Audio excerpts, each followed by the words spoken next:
and welcome to today's question. So the question we've been given today is one on Pythagoras and trigonometry. So it's a question which requires you to use both Pythagoras and trigonometry.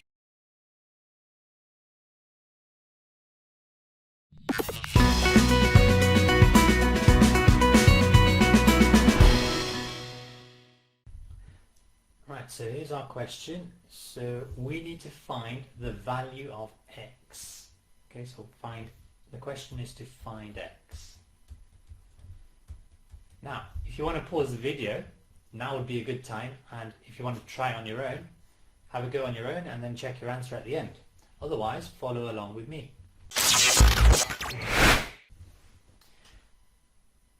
So, in order to find x, we need to use this triangle. Now, in this triangle, we will probably need to use Pythagoras because we don't have any angles in the triangle, but we know it's right angle. So we're going to need to use Pythagoras. Now, in order to use Pythagoras, we need to know two sides to work out the third side. So without me knowing the length of this side, let's call it y, I'm not going to be able to work out x.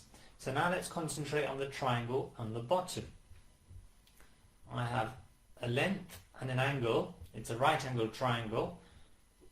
So I should be able to use trigonometry. So if we just take this triangle at the bottom here, so I'm going to draw it in the same orientation.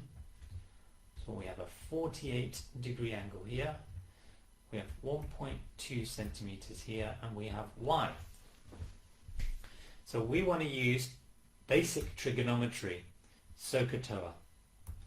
So the first thing we do is we label our triangle. So here is the right angle, the side opposite is always called the hypotenuse. Here's our angle, the side opposite that is always called opposite, and then the third side is called adjacent. So we need to figure out whether we need to use sin, cos or tan. So the quick way of doing that is to write down Sohcahtoa, and then let's have a look. Do we have a value for the hypotenuse? No, we don't have a value, so I'm not going to underline the h's. Do we have a value for the opposites? We don't know a number, but we do know it's called y, so I'm going to underline the o's. Do I have a value for the adjacent? Yes, it's 1.2. Now can you see the TOA one has two underlines. So TOA is short for tan theta equals opposite divided by adjacent. So now we're going to substitute our numbers in. So theta is the angle, so tan of 48 is equal to opposite, which is y, divided by adjacent, which is 1.2. Now I want to make y the subject here, so I'm going to get rid of the divide by 1.2 by multiplying both sides by 1.2. So 1.2 times tan 48 is equal to y. So now I get my calculator out and just type that in. 1.2 times tan 48. Okay, and this gives me 1.33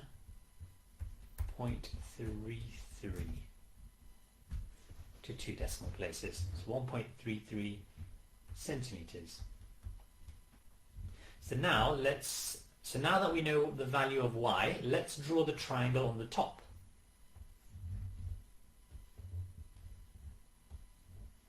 So we have a right angle triangle. We have the right angle there. We have x centimeters here, we have 22 millimeters here, and we have 1.33 centimeters here. Can you see another problem we may be about to encounter? Okay, what you should realize is that x is in centimeters, this length is in centimeters, but this one is in millimeters. So let's convert everything into centimeters. So let's get rid of 22 millimeters, and this is going to be 2.2 centimeters. So, okay, so now we have our right angle triangle all the units are the same, so we should be able to use Pythagoras. So here's our right angle. So the side opposite the right angle is always called C. So it's the hypotenuse, but with Pythagoras we label it as C. And then the other two sides are called A and B. It doesn't matter which one's A and which one is B. Pythagoras' theorem is that A squared plus B squared equals C squared. So now all we're going to do is to substitute the values in. So the value of A is x, so instead of A squared we will have x squared plus B squared, which is 1.33 squared, equals C squared, which is 2.2 squared. So now we work these out. X squared stays as it is. 1.33 squared. Let's just square this number rather than type in 1.33 squared. So this is the exact answer. So if we square that, we get 1.776.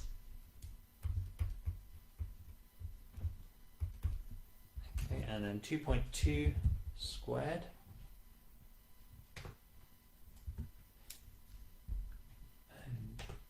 is 4.84.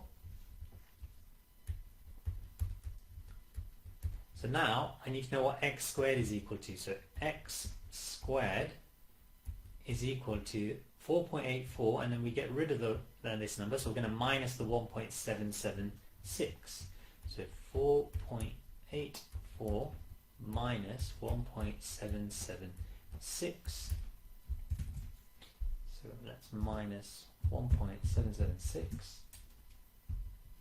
This gives me 3.064. So x squared is equal to 3.064. So how do we get x from here? We will need to do the square root.